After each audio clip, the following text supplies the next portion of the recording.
Olá, queridos amigos e irmãos.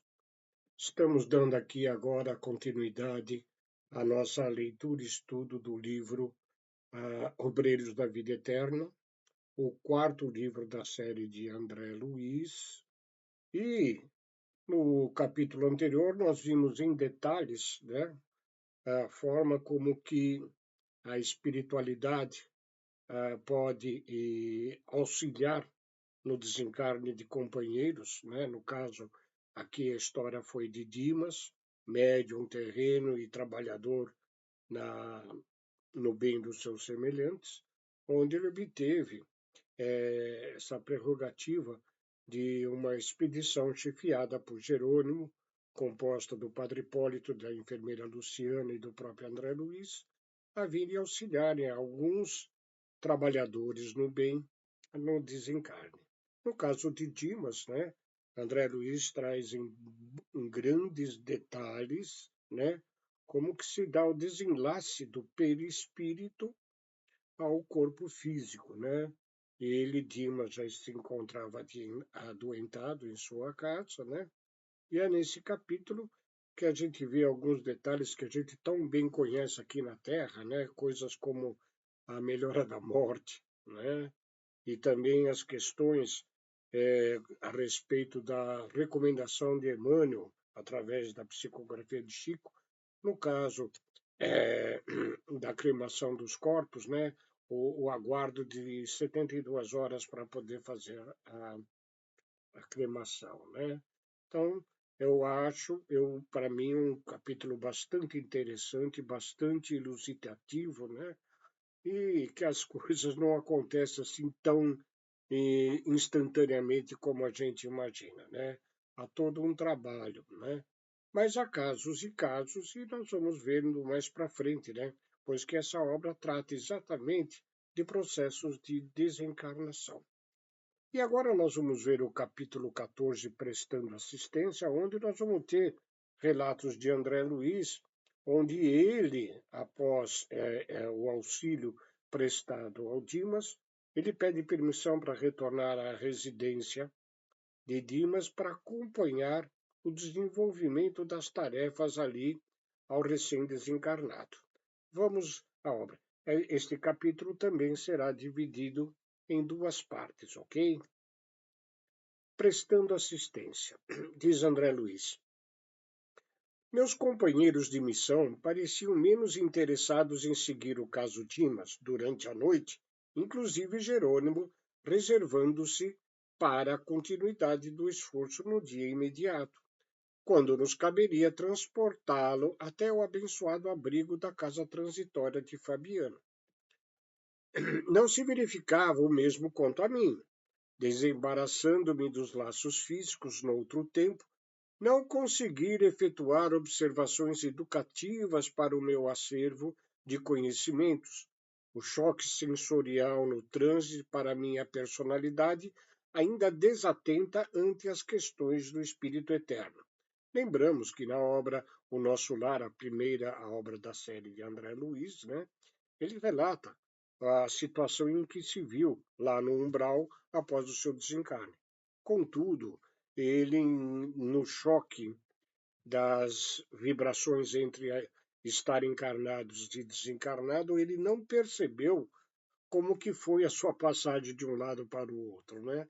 E de repente ele se viu, quando recobra sua consciência, lá na zona umbralina, né? O que faz com que ele permaneça um bom tempo e sofrendo algumas agruras ali, ok? Como ele se diz aqui desatento ante as questões do espírito interno, que impediram-me a análise minuciosa do assunto.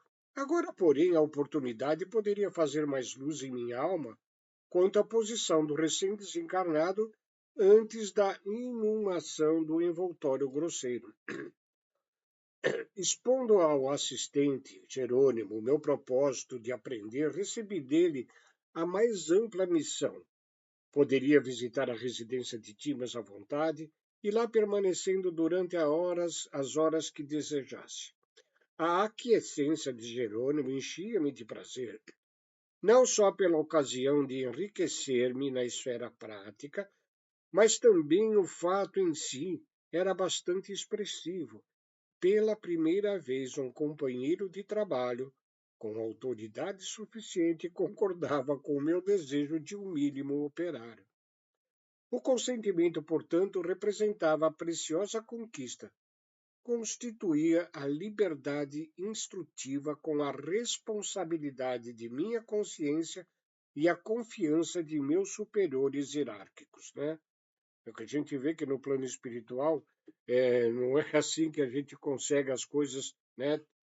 Precisamos demonstrar dedicação, disciplina, ensejo elevado de aprendizado para obtermos estas liberdades, ok? As obras de André Luiz sempre nos trazem ensinamentos em mínimos detalhes, né? A cada vez que a gente vê, lê e estuda estas obras, a gente descobre novos processos para a nossa própria evolução. Continuando, deixando então André a casa transitória em plena noite, viu ele em breve num ambiente doméstico onde o amigo se desfizera dos elos da matéria mais espessa. Entrou. A casa enchia-se de amigos e simpatizantes, encarnados e desencarnados.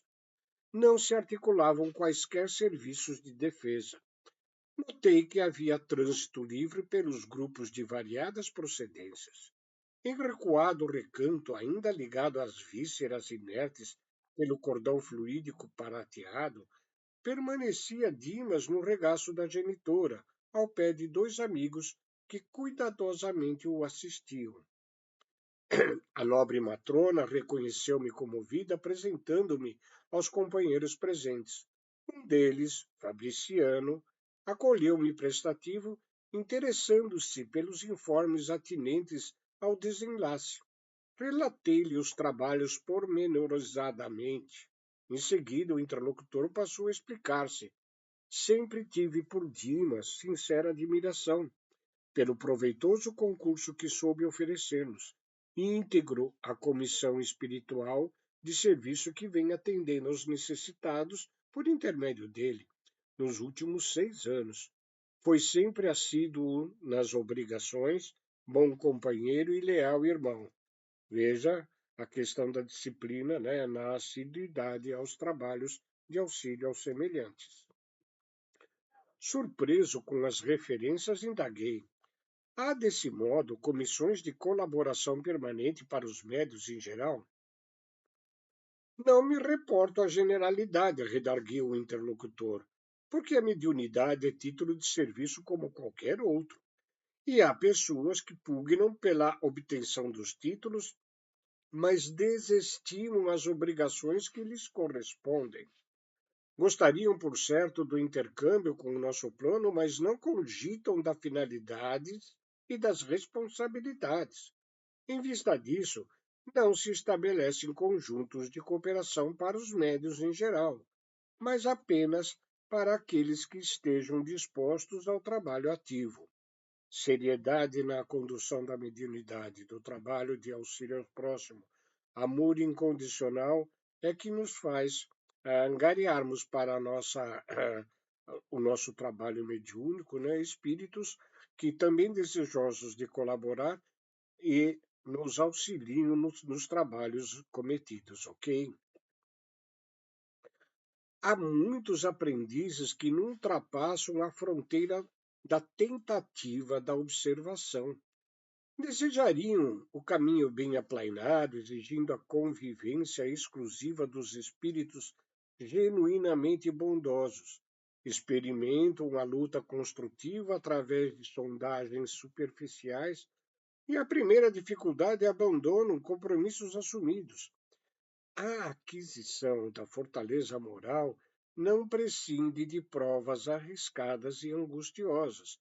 Entretanto, em face das exigências naturais do aprendizado, dizem-se feridos na dignidade pessoal, não suportam a aproximação de infelizes encarnados ou desencarnados, estacionando a menor picada da dor. Para semelhantes experimentadores, seria extremamente difícil a formação de equipes eficientes representativas de nosso plano. Não se sabe quando estão dispostos a servir. Se recebem faculdades intuitivas, pedem a incorporação. Se contam com a evidência, querem a possibilidade de exteriorizar fluidos vitais para os fenômenos da materialização. Escutei as observações sensatas do novo amigo e, registrando-lhe a nobreza da alma, passei a considerações íntimas em torno da tarefa que nos levara até ali. Porque se formara expedição destinada a socorro de servidor que dispunha de amigos de tamanha competência moral, Fabriciano demonstrava conhecimentos elevados e condição superior. O obsequioso amigo, porém, evidenciando extrema acuidade perceptiva, antes que eu fizesse qualquer pergunta importuna, acrescentou: Não obstante, André, a nossa amizade ao médium, não nos foi possível acompanhar-lhes o trânsito do desencarne. Temos delegação de trabalho, mas no assunto entrou em jogo a autoridade de superiores nossos que resolveram proporcionar-lhe repouso, o que não nos seria possível prodigalizar-lhe, caso viesse diretamente para a nossa companhia. A palestra conduzia-se a interessantes ângulos do problema da morte. Seduzido pelas considerações, interroguei sobre o que já sabia mais ou menos, a fim de poder penetrar em particularidades mais significantes. Nem todas as desencarnações de pessoas dignas contam com o amparo de grupos socorristas, indaga André. Nem todas, confirmou o interlocutor e acentuou. Todos os fenômenos do decesso contam com o amparo da caridade afeta às organizações de assistências indiscriminadas. No entanto, missão especialista não pode ser concedida a quem não se distingue nos esforços perseverantes do bem. Ou seja, né, a benesse de benefícios de amigos espirituais decorre das nossas próprias práticas, né? Jesus nos disse, né, que o que fizéssemos de bem a um dos seus pequeninos é como se a ele fizéssemos, né? E assim obteríamos, sim, do Mestre as benesses do auxílio às nossas próprias evoluções. Àqueles que não fizeram nada de bem aos pequeninos, é como se não fizéssemos ao próprio Jesus. E aí estaríamos por conta das nossas próprias iniquidades, ok? Todavia, objetei curioso, diz André, tangendo a corda que mais me interessava no assunto, não há casos de criaturas essencialmente bondosas que se libertam dos laços físicos, mais ou menos entrosados em comissões de serviço espiritual de natureza superior, sem que haja missões salvacionistas previamente designadas para socorrê-las. A este caso que André propõe, eu fico imaginando, né, o desencarne de Chico Xavier e também agora, mais recentemente, o do próprio Divaldo, né? Ou seja, ele diz assim, não há casos de criaturas essencialmente bondosas que se libertam dos laços de espíritos, entrosados em comissões de serviço espiritual de natureza superior, né?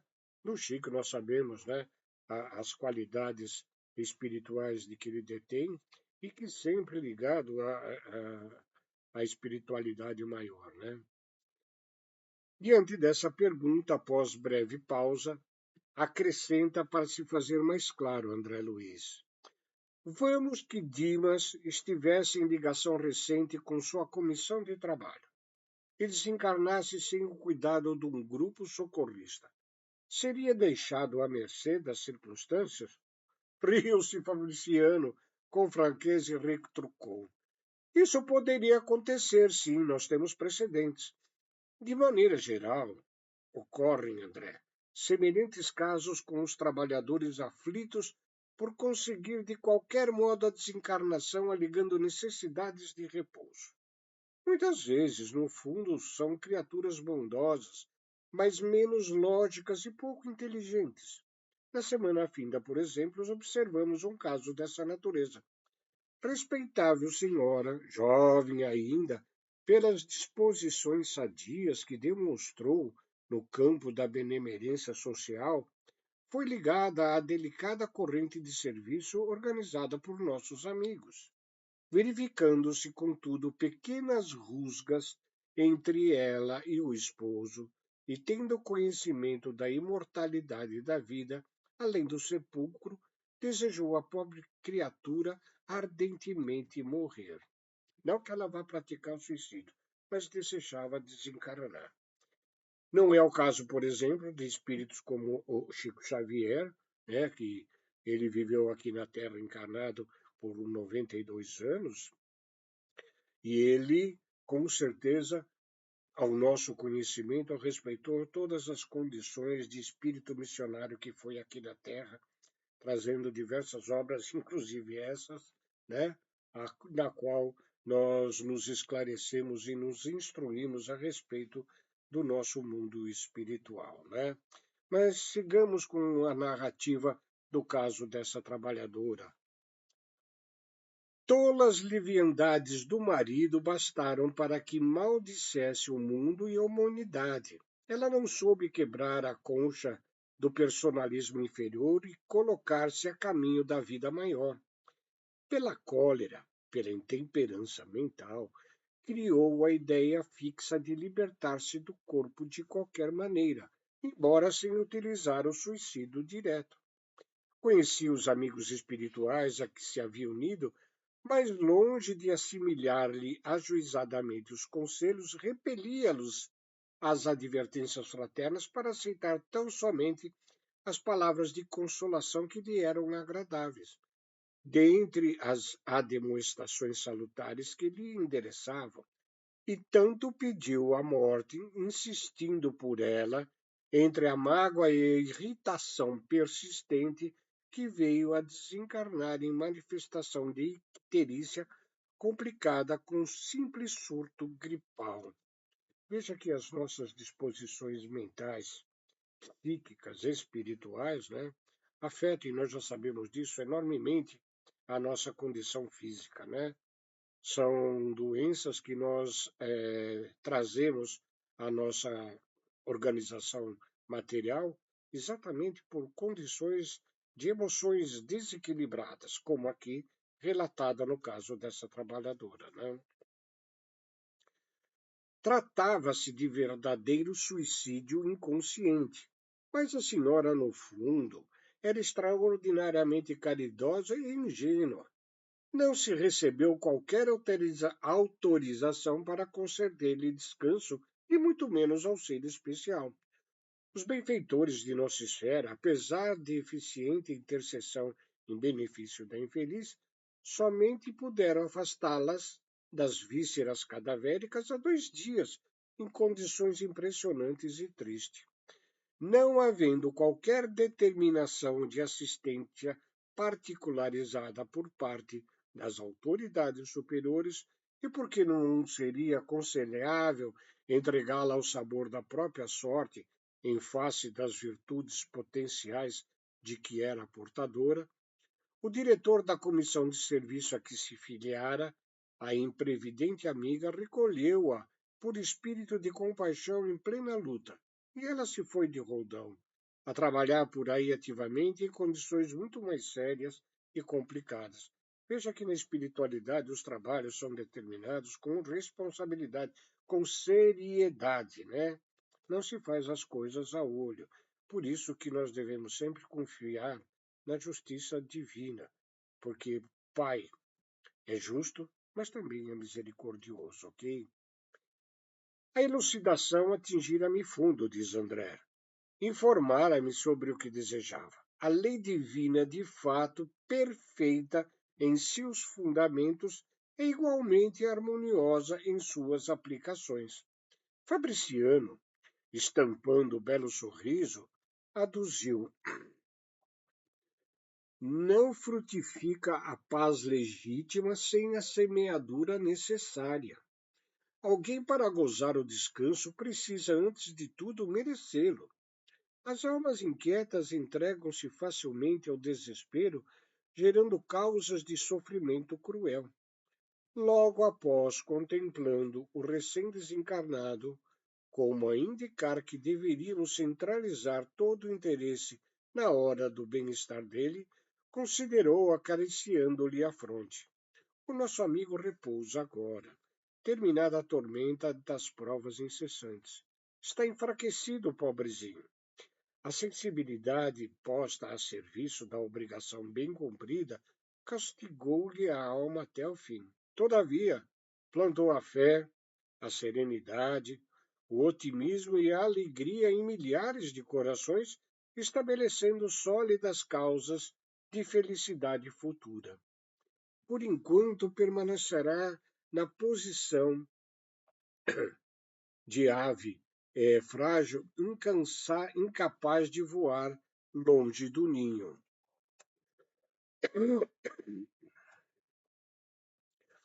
Felizmente, aventou a genitora satisfeita, vem melhorando de modo visível. Os resíduos que ligam ao cadáver estão quase extintos. Relanceou o olhar pelos ângulos da modesta residência e acrescentou: se fosse possível receber maior cooperação dos amigos encarnados, ser-lhe-ia muito mais fácil o restabelecimento integral. No entanto, cada vez que os parentes se debruçam em pranto sobre os despojos, é chamado ao cadáver com prejuízo para a restauração mais rápida. Lamentavelmente, porém, tornou Fabriciano, nossos irmãos encarnados não possuem a chave dos reais conhecimentos para organizar ação adequada a esta hora. Ou seja, né, nos velórios, o nosso comportamento diante dos entes queridos que partem, né, é sempre aquele sentimento egoísta de retenção, né? E queremos atender tão somente aos nossos íntimos desejos, quando na realidade não só não estamos contribuindo com o amigo desencarnado, como também lhe prejudicando o desenlace com maior facilidade e o descanso merecido das atividades aqui na Terra, ok? Em vista disso, redarguiu a genitora conformada, insisto para que Dimas durma, embora o sono que poderia ser calmo e doce esteja povoado de pesadelos.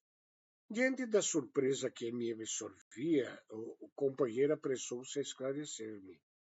As imagens contidas nas evocações das palestras incidem sobre a mente do desencarnado, mantido em repouso depois de rápido mergulho na contemplação dos fatos alusivos à existência finda.